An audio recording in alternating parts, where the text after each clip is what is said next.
SFI മുൻ നേതാവ് K വിദ്യ വ്യാജരേഖ ചമച്ച കേസിൽ നീലേശ്വരം പോലീസ് കുറ്റപത്രം സമർപ്പിച്ചു.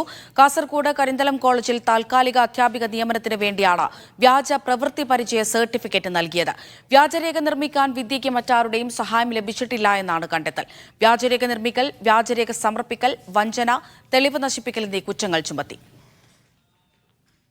ഷഫീഖ് നസ്രുള്ള കാസർകോട് നിന്ന് വിവരങ്ങൾ നൽകും. ഷഫീഖ്, ഈ സമർപ്പിച്ചിരിക്കുന്ന കുറ്റപത്രത്തിൽ വിദ്യ മാത്രമാണോ പ്രതിയായുള്ളത്? വിദ്യ ഒറ്റയ്ക്ക് ഈ ഒരു പ്രവൃത്തി ചെയ്തു എന്നാണോ വ്യക്തമാകുന്നത്? എന്തൊക്കെ വകുപ്പുകൾ ചുമത്തിയിട്ടുണ്ട്? മുൻ നേതാവ് കെ വിദ്യയെ മാത്രം പ്രതിയാക്കിയാണ് ഇപ്പോൾ പോലീസ് കുറ്റപത്രം സമർപ്പിച്ചിട്ടുള്ളത്. കെ വിദ്യ മൊബൈൽ ഫോൺ ഉപയോഗിച്ചാണ് വ്യാജ പ്രവൃത്തി പരിചയ സർട്ടിഫിക്കറ്റ് നിർമ്മിച്ചതെന്നാണ് പോലീസിന്റെ കണ്ടെത്തൽ. സർട്ടിഫിക്കറ്റ് നിർമ്മിക്കാൻ ഉപയോഗിച്ച ഫോൺ പിന്നീട് തകരാറിനെ തുടർന്ന് താൻ ഉപേക്ഷിച്ചു എന്ന് നേരത്തെ വിദ്യ പോലീസിന് മൊഴി നൽകിയിരുന്നു. ഇത് ശരിവെക്കുന്നതാണ് പോലീസിന്റെ കുറ്റപത്രവും. വിദ്യ മാത്രമാണ് ഈ വ്യാജ രേഖ ഉണ്ടാക്കുന്നതിൽ ശ്രമിച്ചത്.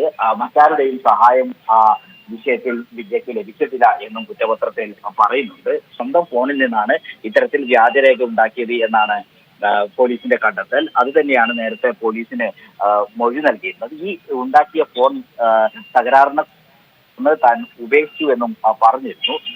ഈ വ്യാജരേഖ ഉപയോഗിച്ച് ജോലി നേടി 2,72,250 രൂപ വിദ്യ ജോലിയിലൂടെ സമ്പാദിച്ചു എന്ന് പോലീസ് നേരത്തെ കോടതിയിൽ റിപ്പോർട്ട് നൽകിയിരുന്നു. കോടതിയിൽ